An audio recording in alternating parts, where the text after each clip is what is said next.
Hello, friends. This is Dave Hurwitz, executive editor at ClassicsToday.com, here with the Scarlatti Sonata Escapade number 5. It's been a little while since we've done one of these, and I was really dying to get back to them because it's so much fun listening to this music. And in this particular case, one of you, my good friends out there, has selected the Sonata in A major K-182. Now, one of the wonderful things about Scarlatti is that the titles of the sonatas tell us nothing. Absolutely nothing. K-182 is simply Ralph Kirkpatrick's decision to call this one number 182. What makes it different from 181 or perhaps 183? You listen to it and you tell me. Let me tell you, though, about this one. One of the remarks the selector of the sonata said is that one of the things that makes it so delightful is the dissonances strewn like confetti amongst its figuration, and he's absolutely right. While nominally in A major, some very, very interesting things are going to happen to it along the way.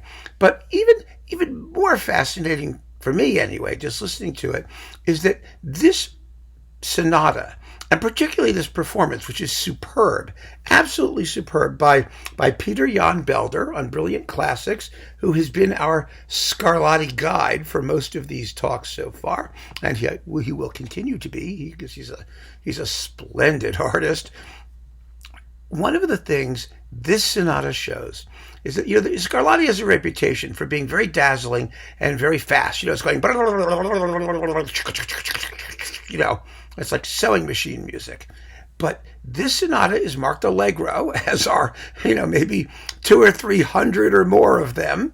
And some are faster than allegro, and they're all allegro-ish, But you cannot play this piece too quickly. Speed is the enemy in this allegro. So the allegro, remember, doesn't necessarily mean fast. It means lively. It means fresh and perky. And so you don't have to be that fast to achieve that quality. But more to the point, the fun and games that Scarlatti has in this sonata, the harmonic tricks, the rhythmic shifts, the build-up of tension that suddenly gets released and goes elsewhere, clears up as if the clouds had never accumulated. All of those things, they require time to register on your consciousness. You need to be able to listen and take it in before Scarlatti moves on to something else. And I've heard performances of these pieces and of the sonata where people just blast through it, and you'd think they're like paying no attention to what the music is really doing.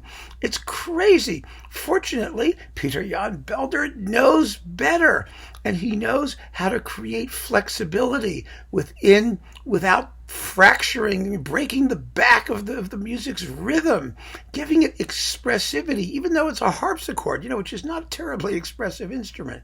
In order to be expressive on a harpsichord, you need to do it with touch and articulation, more than like touch doesn't matter so much, but it does a little bit, and articulation and rhythm, and you need to give the music a chance to make itself felt.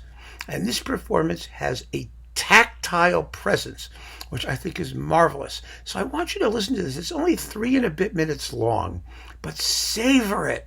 Savor it. Listen to those dissonances. Listen to the way the music changes direction so unpredictably, the way the rhythms somehow seem to stumble over each other.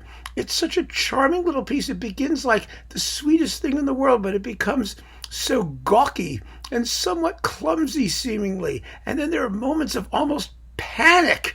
There's so much emotion, so much tension that Scarlatti packs into this little piece, but you only hear it if the tempo is correct, and that means not too quick. And this performance is Absolutely gorgeous. So here it is, the Sonata K, Kirkpatrick 182 in A major, performed by the great Pieter-Jan Belder on Brilliant Classics.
Wasn't that extraordinary? What an amazing little piece. I mean, you can listen to any one of these things and they're mind blowing. The amount of variety, the inexhaustible invention that Scarlatti packed into each one. There are some bodies of work that strike me as simply miraculous. You just cannot imagine how anybody could have done them. And of all the composers of this period, I think Scarlatti gets that award, at least for me. We're not talking about, notions of greatness or other things. I'm just talking about how the hell did he manage to do that over and over and over within this supposedly limited form, restricted format, tiny little keyboard pieces, and just about each one of them has something extraordinary. The only other composer, I think, who really operated at that level of consistent imagination was Haydn. And Haydn was operating on a larger scale, of course, but he didn't write 555 of anything, even though 100 and some odd symphonies and 68 and a half string quartets is nothing to slouch at, right? So Scarlatti's achievement is just astonishing. And I think in this little sonata, we come close to being even more amazed than we might be in some others. So I want to thank you, sir, for recommending the Sonata K182. I hope you've enjoyed it as much as I have. And I'll see you next time on the Scarlatti Sonata Escapade. Keep on listening, folks. Take care.